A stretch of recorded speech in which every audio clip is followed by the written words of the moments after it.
Hello everyone, তো finally আমি shopping করতে যেতে পেরেছিলাম। তো আজকে দুর্গাপুজোর শপিংয়ের ব্লগ তোমাদের সাথে শেয়ার করছি। তো দুপুর করে দিদি বাড়ি চলে গেছিলাম, তারপরে সেখান থেকে আমরা সবাই মিলে এখানে শ্রীরামপুর চলে এসেছি। আর দুপুর বেলাতে কি ভিড় ছিল, যেহেতু দিদিরা এর আগেও একদিন এসেছিল, তো খুব ভিড় হচ্ছে বলে বললো সিলেদাসে আগে চল। তো সিলেদাসে এসে দেখলাম সত্যি খুব ভিড় হয়েছে। ভিড়ের মধ্যে তো জুতো বাঁচতেই পারছিলাম না, এখানে আমার জুতো নেওয়ার জন্যই এসেছিলাম।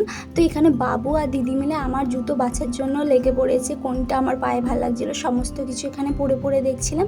তো আমি না একটু পা ঢাকার মধ্যে জুতো পরতে ভালোবাসি। তো পা ঢাকার মধ্যে সেরকম জুতো তো আমি ভালো পাইনি, তো সব রকমই এখানে ট্রাই করে দেখছিলাম। তো নেক্সট ভিডিওতে আসছে আমি কি শপিং করেছিলাম।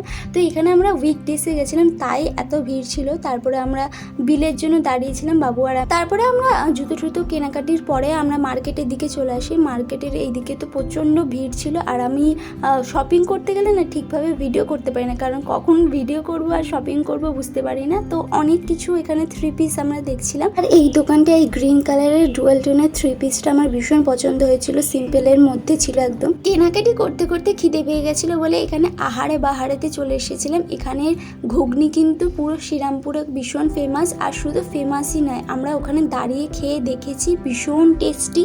আর আমরা 5 মিনিটও দাঁড়াতে পারিনি, অনেক ভিড় হয়ে যাচ্ছিল। আর ভীষণ হাইজিন মেনটেন করে উনি। আমাদের ওনার ব্যবহার এবং ঘুগনিটা ভীষণ ভালো লেগেছে, আমাদের সকলেরই ভালো লেগেছে, কারণ সত্যি খুবই ভালো। আর যে খাচ্ছে ওনার কাছে এসেই বলে যাচ্ছে যে খুবই সুন্দর হয়েছিল, তোমরাও গেলে ট্রাই করতে পারো। তারপরে আমরা স্টাইল বাজারে চলে আসি, আর এ তো শুধু জামা কাপড়ের থেকে বেশি খেলার সেকশানেই চলে যাচ্ছে, ওখানে গিয়েই দাঁড়িয়ে থাকছে, ওকে ডেকে আনা হচ্ছে।